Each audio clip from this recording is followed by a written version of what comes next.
Vous regardez Midi 1 TV Afrique, soyez les bienvenus dans votre émission Croissance verte, l'émission qui vous informe sur les questions liées au développement durable et à l'environnement. Aujourd'hui, nous parlons de la sauvegarde de la mangrove au Sénégal, une biodiversité exceptionnelle entre terre et mer qui contribue à la sécurité alimentaire des communautés rurales et ralentit le réchauffement climatique. Dans la restauration de cette mangrove, le Sénégal est un bon élève. 152 millions de propagules de mangroves ont été reboisés au cours de la dernière décennie par l'ancien ministre de l'Environnement, Haïdar El Ali, avec le soutien des populations locales. Mais le combat n'est pas encore fini pour rétablir ce trésor naturel fortement dégradé dans certaines zones de la façade maritime du Sénégal. Des précisions en deuxième partie avec notre invité, M. Ousmane Ning, chargé de programme à Enda Énergie. Mais d'abord, place à notre reportage signé Deyma Redia et Bachir Yazbodjan.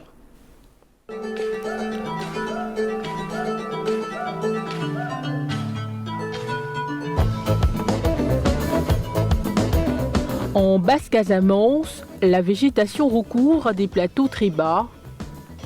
Ici, la vie sociale et économique s'organise autour du fleuve, long de 300 km, et de ses nombreux bolons et lagunes formant un labyrinthe. Palmeraies, forêts et mangroves tapissent les paysages de rivières. La mangrove, jadis très abondante en Casamance, a commencé à disparaître depuis les années de sécheresse, dans les années 1970. Ces 3 dernières décennies au Sénégal, 100 000 hectares de palétuviers des arbres tropicaux ont été détruits, soit 40% de la mangrove du pays. Le delta du fleuve Casamance n'a pas échappé au phénomène.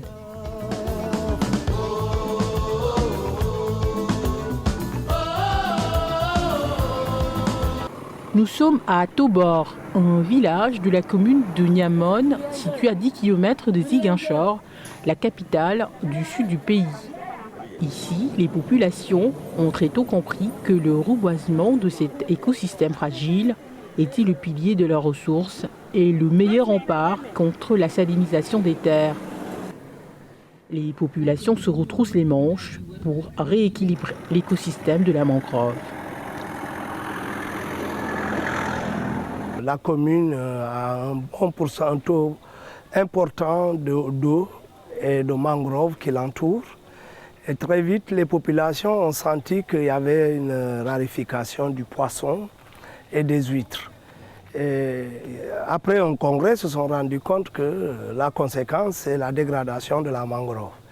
Et elles ont pris l'initiative de mettre en place un groupe, à mettre en place une coordination, et à partir de cette coordination, se sont mis à faire du reboisement de la mangrove à partir de Tobor. C'était vers les années 2006.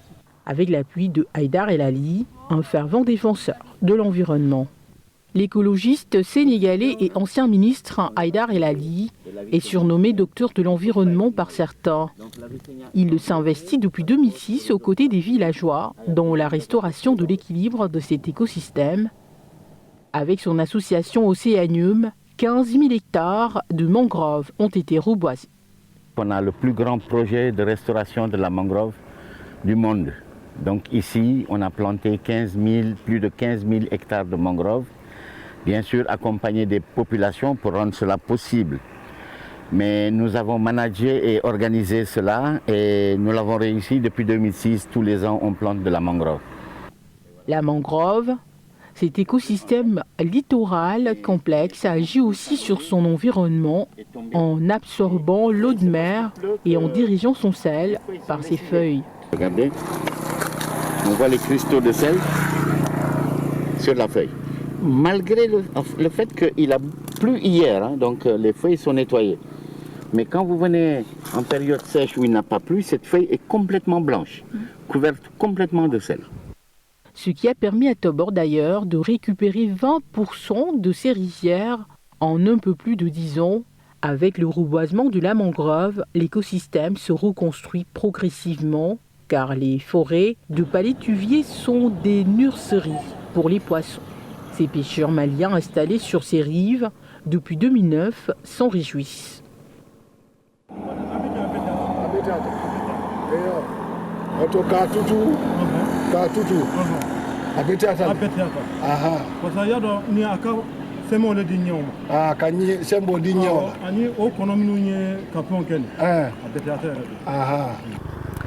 Elle va apporter le poisson, elle va apporter les crevettes, elle va apporter les huîtres, elle va apporter la pluie, parce qu'elle transpire énormément. Et elle va apporter aussi une régulation par le captage du CO2 du réchauffement climatique. La mangrove est aussi une niche ici pour les oiseaux.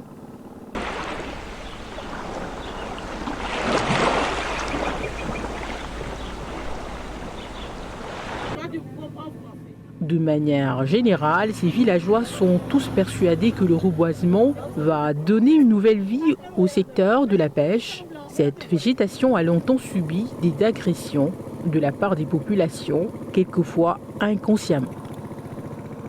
Ces femmes des villages de Niamon et Tobor ont pendant longtemps pêché les huîtres dans ces mangroves.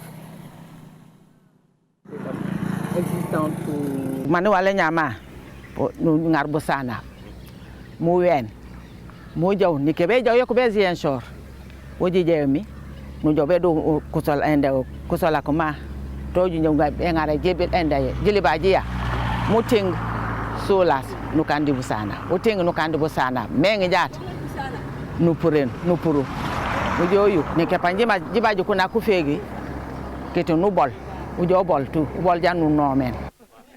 Ces dernières l'ignorent certes, mais en coupant les racines de la mangrove, elles détruisent cette végétation. Et pour réparer ce préjudice, le PADERCA, projet d'appui au développement rural en Casamance, a pensé à leur mettre en place ce projet, une aubaine pour l'écosystème et pour ces femmes.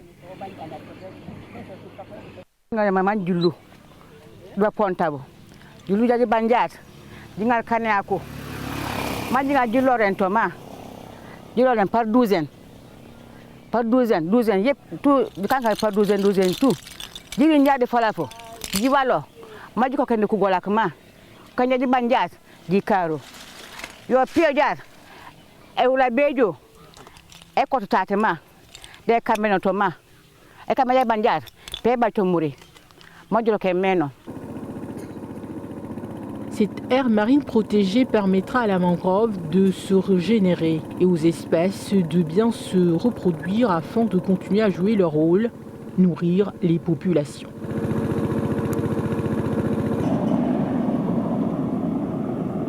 Face à une raréfaction des poissons, à côté, des bassins pour l'aquaculture ont été également mis à leur disposition.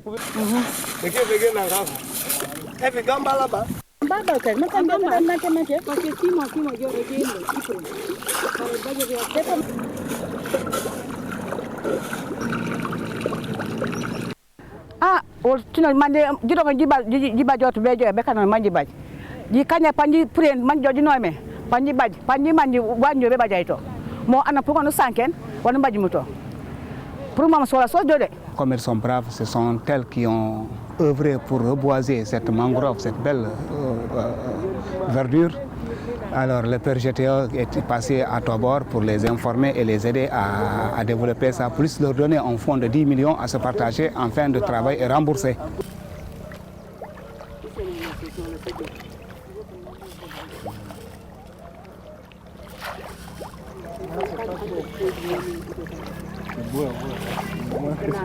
Les gains économiques liés au reboisement de la mangrove sont les véritables moteurs d'adhésion des populations. À 20 km de là, nous sommes à Afignam. Ici se dresse un autre facteur de blocage. Il s'agit du barrage d'Afignam. Implanté depuis 1988, cet ouvrage avait pour mission essentielle de stopper la remontée de la langue salée et de permettre de dessaler progressivement les eaux de marigot et les terres situées en amont ravagées par la sécheresse des années 70. Malheureusement, le barrage a entraîné la perte de plus de 7000 hectares aux grandes dames des populations. On avait un barrage pour pouvoir exploiter la vallée en riz. Mais en contrepartie, on a tué toute la mangrove et la vallée n'a jamais pu être exploitée. Il n'y a pas eu de suite, malheureusement. Que faire? Sur le chemin du retour, à quelques mètres de la sortie du barrage, on rencontre ce pêcheur qui rentre bredouille aujourd'hui. Ici, il devient très rare de trouver du poisson ou de cultiver dans les rizières. Plusieurs centaines d'hectares sont devenus un cimetière de palétuviers. Toutes les tentatives de reboisement ont échoué pendant des années, mais les populations restent convaincues qu'avec la reprise des travaux, l'espoir est permis. Les acteurs n'occultent pas pour autant les difficultés liées au reboisement. C'est difficile pour nous, planteurs, qui voyons le saccage de la ressource forestière. C'est difficile pour nous, écologistes, qui voulons restaurer nos écosystèmes, pour les besoins des populations, d'avoir à référer à des tas d'autorisations pour planter. Mais en même temps, une fois que vous avez planté, l'expert de l'ONU qui va venir contrôler ça, il faut lui payer 25 000 € à peu près, pour valider votre reboisement, disant que oui, vous avez séquestré assez de carbone et de CO2 contre le réchauffement climatique. Mais lui, il va vous coûter 25 000 €. C'est le système qui est pour moi dévoyé et le système ne permet pas aux gens comme moi de s'exprimer parce que moi, tout ce que je veux, c'est planter. Mais les mangroves, avec leur capacité à capter le CO2 et le sel, s'avèrent être des alliés de choix dans la lutte contre le changement climatique et la restauration des écosystèmes. Alors, le combat continue. Nous allons reproduire ce que nous avons réussi ici, partout dans le pays. Et je suis sûr que ça va réussir. Et ma foi, je crois que ce qui est juste à dire, c'est qu'il faut avoir énormément de foi, beaucoup de courage et beaucoup de détermination pour arriver à ces choses-là. Parce que c'est plus facile de piller, de voler la nature que de vouloir la sauver. Une prise de conscience qui pourrait redonner à cet écosystème toutes les vertus d'antan.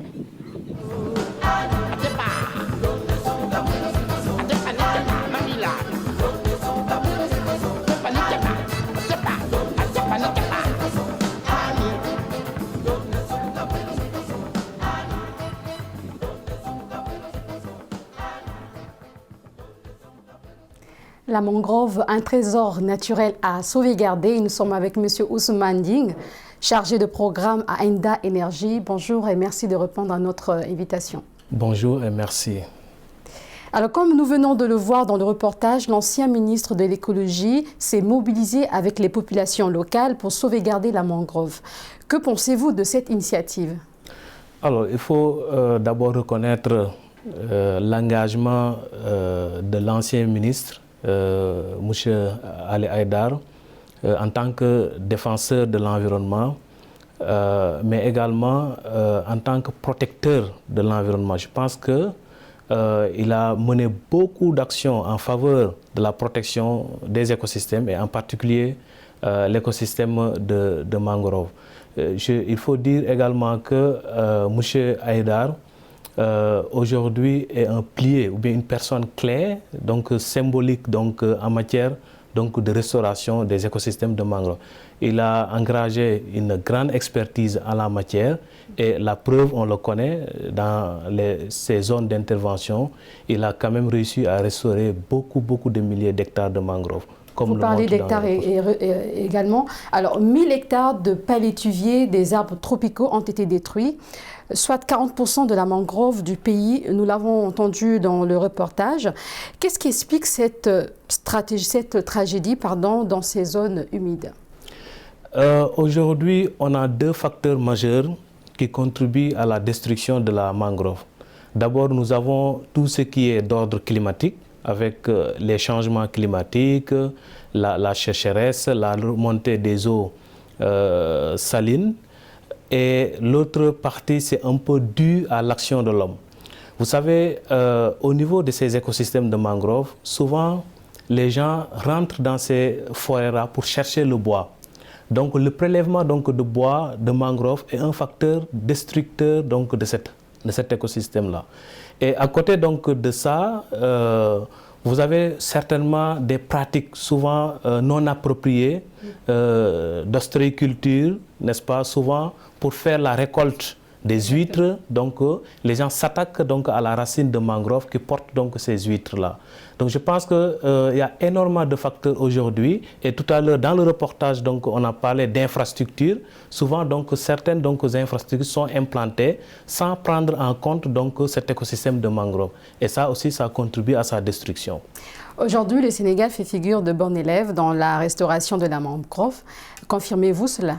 Oui, on confirme cela parce qu'aujourd'hui, il y a beaucoup d'initiatives de restauration de la mangrove qui ont réussi, qui ont connu beaucoup de succès. Et on est arrivé à un niveau de conscientisation de sorte que les populations elles-mêmes ont des initiatives de reboisement, même sans attendre le financement des partenaires ou bien de l'État du Sénégal. Donc ces populations locales se lèvent souvent toutes seules avec les moyens de bord pour aller planter donc, les propagules. Il faut reconnaître également le fait que le reboisement, c'est un élément fondamental, très bien, mais il ne faut pas tout reboiser.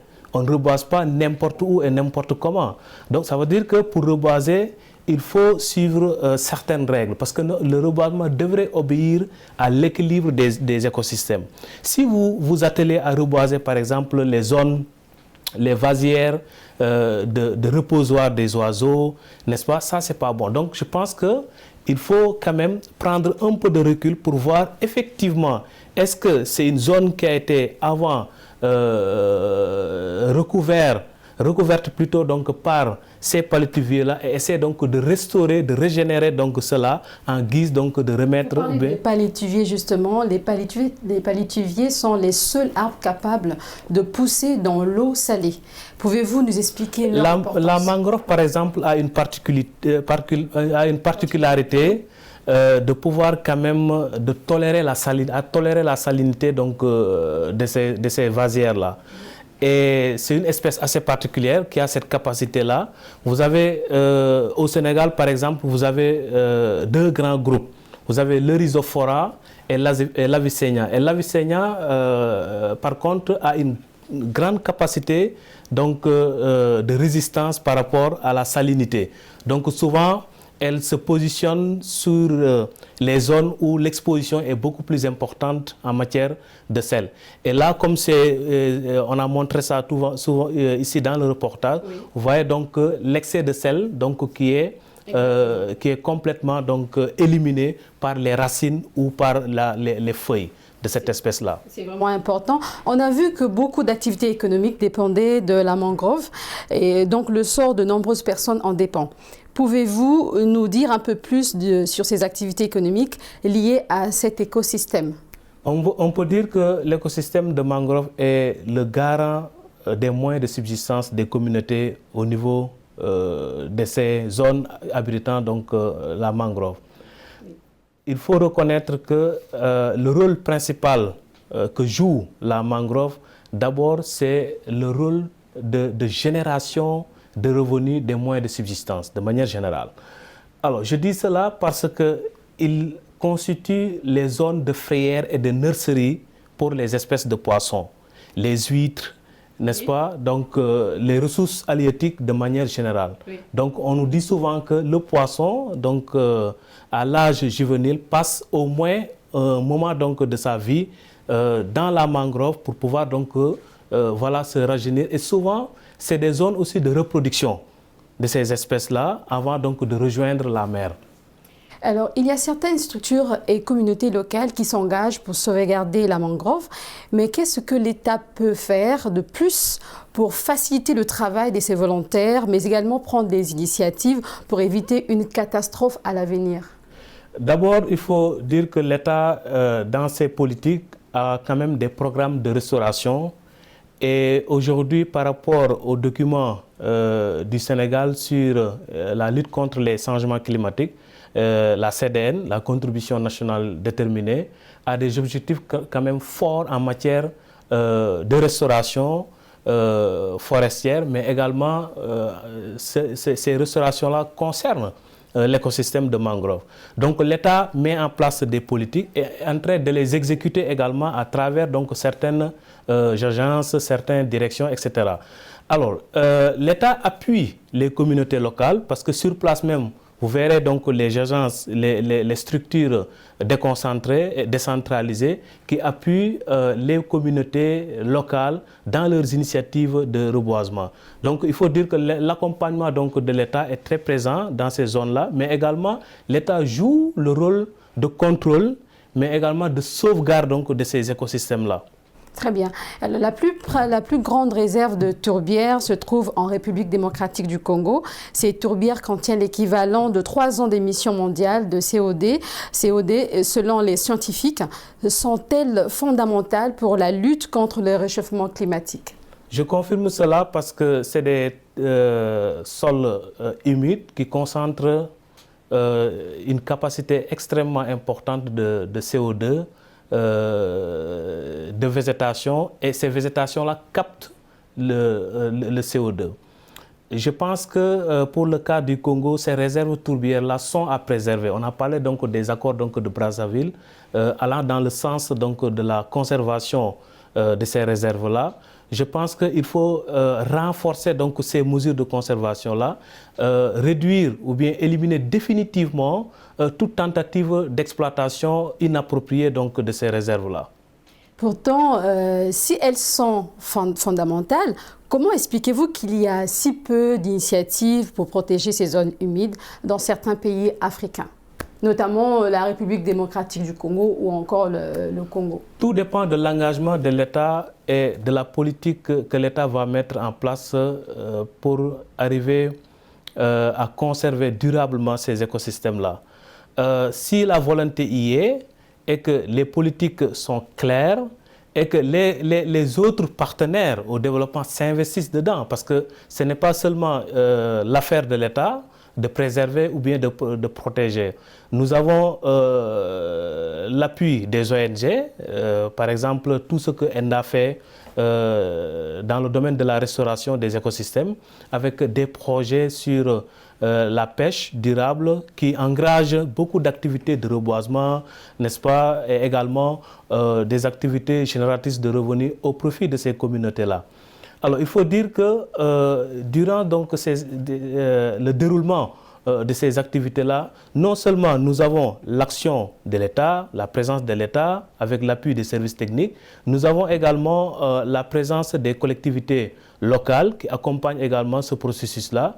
Et il faut reconnaître que les initiatives pouvaient être, disons, élargies au moment où, ou bien dès l'instant qu'on essaie donc de faire approprier les populations par rapport à ces questions-là. Si c'est fait, toutes seules, de manière individuelle ou bien collective, les populations peuvent donc initier et porter donc des projets de reboisement et les mettre en œuvre sur le terrain. C'est tellement capital lorsqu'on parle du dioxyde de carbone. Une fois les arbres coupés, le dioxyde de carbone se retrouve dans l'air. Cela peut-il renforcer les climats extrêmes qu'on voit dans le monde? La forêt, de manière générale, est souvent constituée comme le puits de carbone. Parce que souvent, la forêt, les espèces végétales ont la capacité de capter le CO2 et de libérer l'oxygène que nous bénéficions, que nous respirons. Il faut dire que si on se met à détruire donc, cette forêt, donc hélas, ça veut dire que nous, on est en train donc de scier sur la balance à laquelle on est assise. Très bien. Alors l'État prend les initiatives, également les communautés rurales. Pensez-vous qu'il faut encore plus d'efforts du côté des organisations rapidement? Oui, ils sont très forts parce que souvent l'État donne des contreparties, souvent même financiers, en dehors des appuis techniques aux ONG pour pouvoir les accompagner dans leurs initiatives de reboisement. Très bien. C'est la fin de cette émission. Merci, Monsieur Ousmane Ding. Je rappelle que vous êtes chargé de programme à ENDA Énergie. Merci d'avoir répondu à nos questions. Je vous remercie. Merci encore pour l'invitation. C'est la fin de cette émission. Merci à vous de l'avoir suivi. Je vous donne rendez-vous la semaine prochaine pour un autre numéro de Croissance Verte sur Medi 1 TV Afrique.